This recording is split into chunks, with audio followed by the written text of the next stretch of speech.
So, we've been playing Stalker 2 for 11 hours now.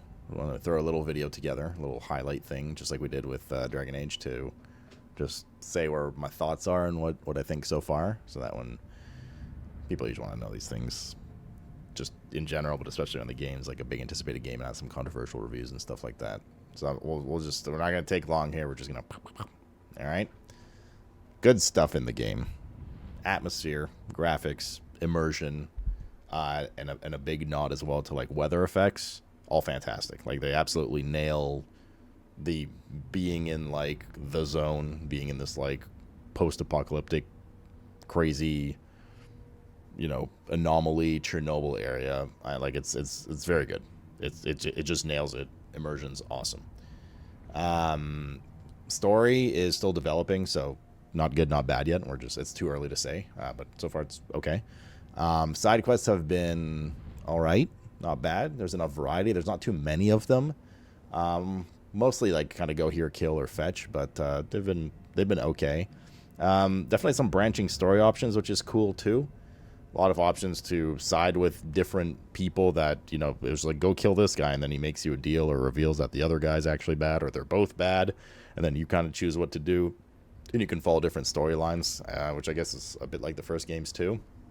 So that's been really fun to see. I even saw like some of the main story stuff we did in the first zone, like branched differently for a couple of other streamers because they chose to like help the wards instead of the people we help, things like that. So that's neat to see. It adds a lot of replayability and just various branching options you could do.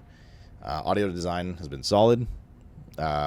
Music is immersive. It's not like anything crazy. There's no like bangers in the game, so to speak, but it's just the right level of, stalker music when you're out in the open and uneasy about what's going on, etc.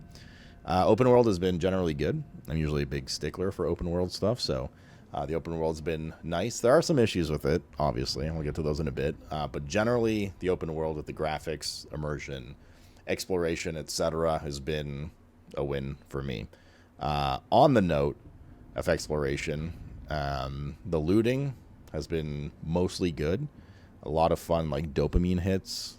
You're always rewarded with looting, so it makes the exploration that much more fun. The little kind of like hot and cold game of finding artifacts out in the world, which usually sell for a lot as well. That's been fun too. So definitely a win there. I like the concept of gear upgrades that they've added, albeit they're very expensive, maybe a little too expensive, but, modding and upgrading your guns and your armor to just get better stuff is awesome. I don't know if there was much of that in the first game, at least unmodded. I don't remember there being anything like that. I think people added it through mods, but yeah. The gunplay. The gunplay has been good. The actual art of shooting and fighting has been mostly fun. The aesthetic behind the gunplay is really satisfying as well. Guns are meaty, have a lot of impact. You can tell you're doing damage. I mean, headshots are one pops on enemies, on human enemies. So that's been mostly good too. A little nod as well to enemy AI. It's really cool to see things like, you're getting hounded by mutant dogs and you jump on top of a car and the dogs, instead of just sitting there so you can shoot fish in a barrel, actually run and hide behind fences away from you, stuff like that, until you reveal yourself again or jump down again, and then they start attacking you. So it's cool to see kind of anti-cheese AI stuff like that. There are a couple of topics. Let's talk about the not great stuff. There's a couple of topics that I mentioned that are good, but also equally have like a not great counterpart. So for instance, we just talked about the enemy AI. It's cool to see the dogs and some monsters and stuff do that kind of stuff where it's like, oh, the player's out of reach, I'm going to go hide until they come back in reach, like force them to fight me kind of thing. But then you also have times where some of the human AI just straight up is like hiding behind a box and you just RP walk up to them and they just sit there like loading their gun and being like, I'm hiding, and then you just right in the head. So some of the AI is like a little crappy, but some of it's good. It's almost like the humans are kind of more basic, but the mutant stuff's a little better maybe. On the note of gunplay, I mentioned that as a strength, and it is. The only issue with gunplay is some of the fighting and encounters, specifically with mutants, and sub-specifically with bloodsuckers, is like they made it tough in like not a fun way. You know, the human encounters, in my opinion, are more fun because it's actually like you can stealth, you can snipe, you can whatever. Headshots are one hit kills, blah blah blah. But with the mutants and especially the bloodsuckers, you could tell their design philosophy. We're playing on the hardest difficulty, so you can tell their design philosophy was just give them like 1,000% HP. And it just like in a game where mobility is not the strong suit, you don't have like a dodge or, you know, like a dash or anything like that in the game. So you're just relying on slowly strafing or sprinting away. Giving enemies that are super mobile, super fast, charge at you constantly, go invisible, you have like half a second to shoot them, is not really very fun.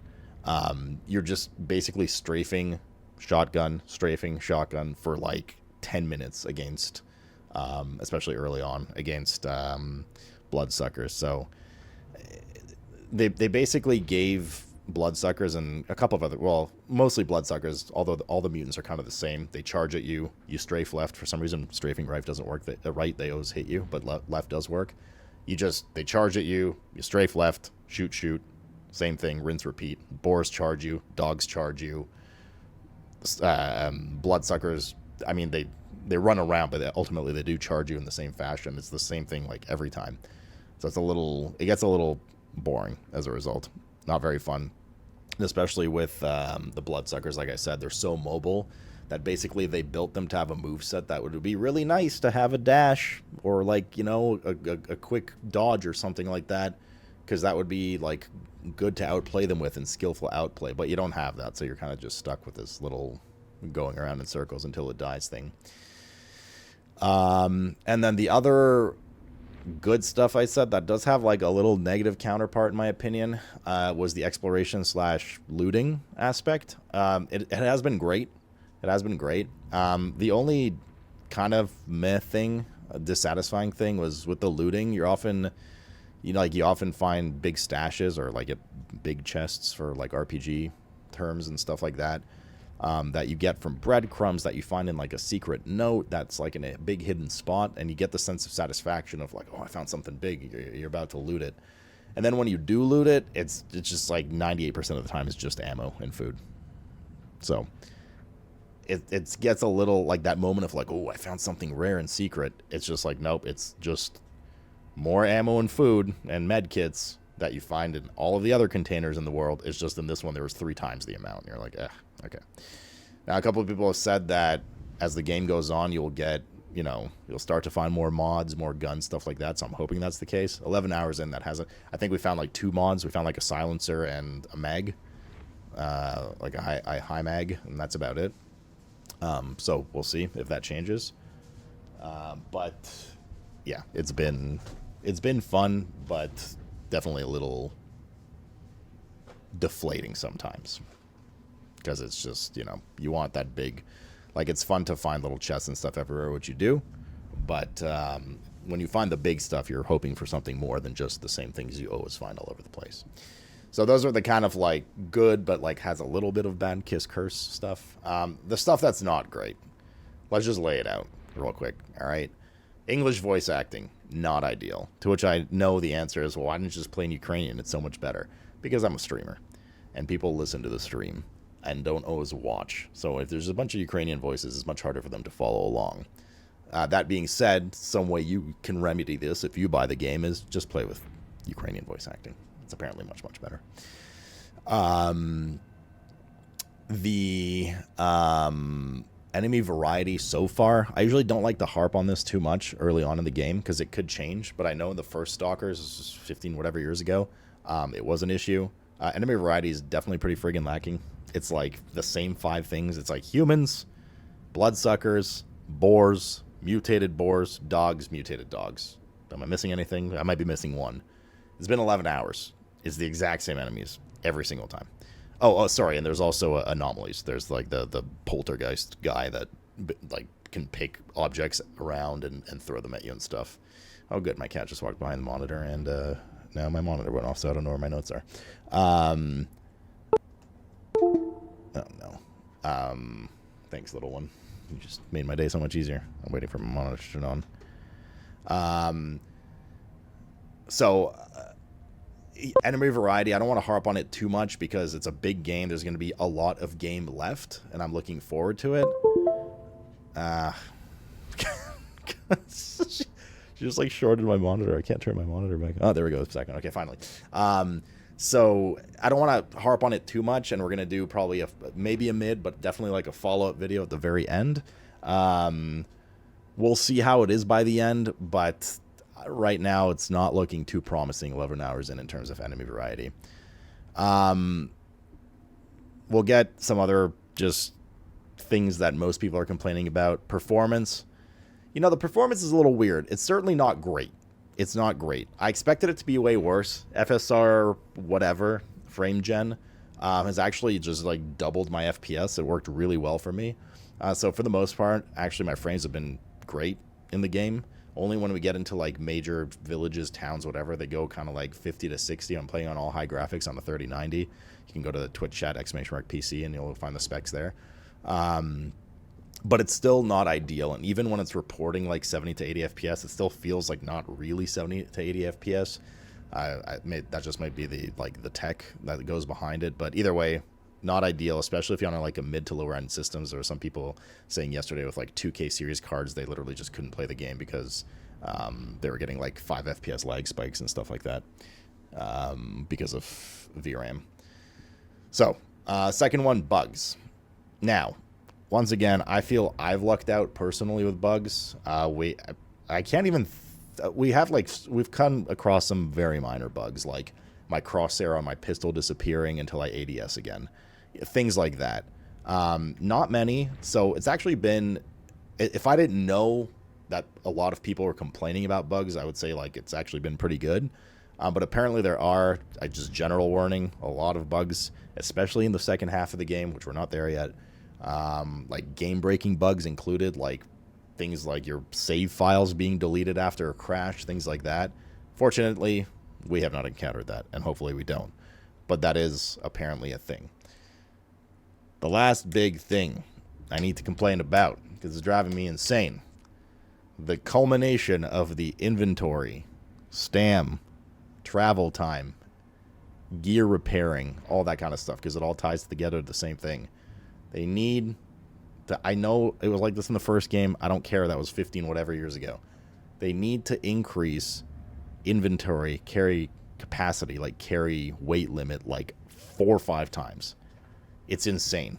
It's so little. Just by having your regular loadout equipped, like 2 guns, pistol, armor, helm, and X amounts of artifacts, you're already like 2/3 of your green weight cap full. Once you get to yellow, you start to have stam issues, you run slower, blah, blah, blah, and then you get to red and it gets really bad. So most of the time you can barely loot anything. So in a world where repairing and buying and upgrading your gear is incredibly expensive, you're obviously trying to min-max picking up crap to sell as much as possible. But you can't because you barely have any inventory capacity. So you're trying to squeeze as much inventory in there as you can to go back and sell because the quests aren't really awarding, the missions aren't really awarding a lot of money. So that causes you to basically RP walk everywhere, have no stam. You're just going a little burst waiting for stam to fill up. And it makes exploring the world more of a chore and a pain in the ass because there's not really much of a fast travel system. There's no mounts or bikes or cars or anything like that you get. So you're running mostly everywhere. So to have to basically walk everywhere with non-existent stam just to get like 3 guns so you can sell is really rough. They do have some systems in place where, hi little one, they do have some systems in place where, upgrading your armor can increase your carry capacity by like 10% on the one we have currently, and upgrading your weapons and your armor can decrease their weight. So like it helps a bit, but like I said, it's incredibly expensive and it doesn't help that much. It doesn't like triple your space. On top of that, on the hardest difficulty especially, it is a survival game, right? You are scavenging for ammo, which there's plenty of, don't get me wrong. We've never had issues with ammo or food or anything like that. Healing, not really either. A couple times maybe, but you do need to scavenge, so you need to carry these things because in a big firefight, man, I mean, even somebody as incredibly skilled as me in those firefights is still using, like, you're still going through like 10 med packs, like 8 bandages. Like, you go through that stuff like candy. So anyways, that was my rant for inventory space. I don't think it helps the game experience and the pacing of the game at all. It makes it a little sloggy, really sloggy sometimes in some areas, and takes away from the immersion and the fun exploring the world. It becomes more of a chore to just make loot runs back and forth, or makes it not fun seeing a bunch of loot on the ground and you can't pick it up because you can't carry anything. End rant. Last point, very minor, not really something like that would take points away from me in like a score out of 10 or whatever. The food system, deprecated. I don't think it adds anything to the game. It feels more like a nod to the first games, having like a food hunger system. It's super basic. You don't have like a meter for it or anything.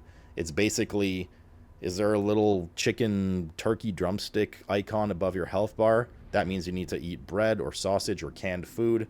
If it goes away, great. If you leave it there, the worse it gets, it makes your aiming worse, and I think it affects your stamina a bit and stuff like that. It basically just makes it a chore to carry more stuff in your bags. You always have some bread and some sausage. That's it. And then icon pops up, open bags, double click, close bags, return to what you're doing. It doesn't add any depth to the game. It's just an extra little chore. So I think they should have just completely done away with that. Either that or developed it more. One of the two. But yeah. Cool. That is my 11 hours in hardest difficulty, playing the crap out of all the side quests, pretty much all the side content, main story, etc. so far. We'll follow up again in, I don't know, maybe halfway through in 30, 40 hours, or maybe just one time at the end. We'll see how the hours go and how some of these issues that, like the enemy variety develops, if it does develop over time. But yeah, thanks for listening. Thanks for hanging out. And we'll see you guys in the zone.